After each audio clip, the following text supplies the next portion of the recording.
মাননীয় স্পিকার, আমি আরো ধন্যবাদ জানাই বিএনপিকে আমাকে মনোনয়ন না দেবার জন্য।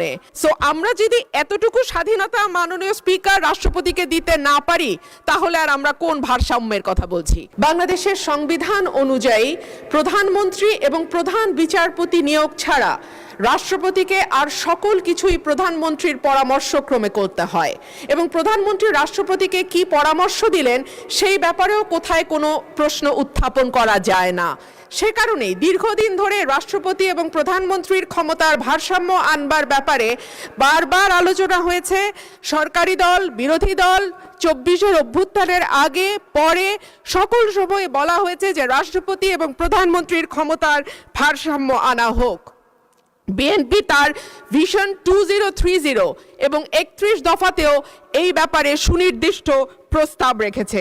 মাননীয় স্পিকার, সে কারণেই সঙ্গতভাবে আমাদের একটা এক্সপেকটেশন ছিল যে এইবার রাষ্ট্রপতি মন্ত্রিপরিষদ কর্তৃক অনুমোদিত ভাষণের বাইরে গিয়ে তার নিজের মতন করে ভাষণ দিতে পারবেন, কিন্তু আমরা দেখলাম এইবারও রাষ্ট্রপতির ভাষণ মন্ত্রিপরিষদ কর্তৃক অনুমোদিত একটি ভাষণ তাকে দিতে হলো।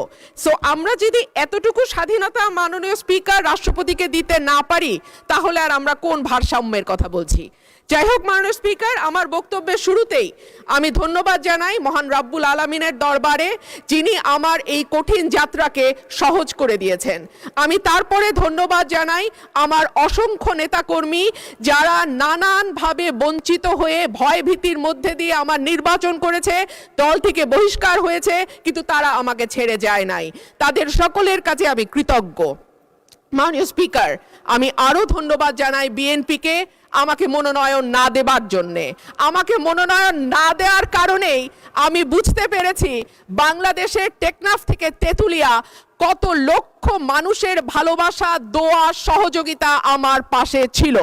একটা দলীয় গণ্ডির মধ্যে থেকে নির্বাচন করলে এইটা বুঝবার সৌভাগ্য আমার হতো না।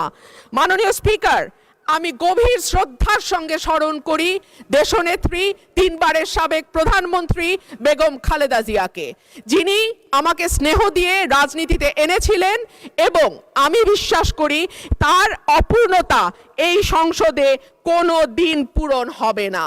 মাননীয় স্পিকার, হাজার মানুষের আত্মত্যাগ, তার ফসল হচ্ছে আজকের এই সংসদ। এই মানুষগুলো কারা, যাদের আত্মত্যাগের বিনিময়ে আমরা আজকে কেউ মন্ত্রী, কেউ এমপি, কেউ সরকারি দল, কেউ বিরোধী দল হয়ে এসে সংসদে বসেছি? মাননীয় স্পিকার, তাদের স্বপ্ন কি ছিল? তারা জানতো তাদের এই আত্মত্যাগের বিনিময়ে তারা কিন্তু কেউ মন্ত্রী হবে না, এমপিও হবে না। তারা ছিল সাধারণ মানুষ, একেবারে খেটে খাওয়া সাধারণ জনগণ বাংলাদেশের। তারা একটা স্বপ্ন দেখেছিল, একটা নতুন বাংলাদেশ তৈরির স্বপ্ন, একটা নতুন রাজনীতি নির্মাণের স্বপ্ন, একটা নতুন চিন্তার জন্ম দেওয়ার স্বপ্ন, এবং সর্বোপরি সকলের জন্য যেই ভীষণ রকম বৈষম্য আমরা দেখেছি গত কয়েক বছর, সেখান থেকে মুক্ত হয়ে সকলকে নিয়ে, সকলকে একসাথে করে একটা বাংলাদেশের স্বপ্ন। সেই সকল মানুষের কাছে আমি এবং আমি বিশ্বাস করি আমার সহকর্মী এই সংসদ সদস্যরা সকলেই কৃতজ্ঞ।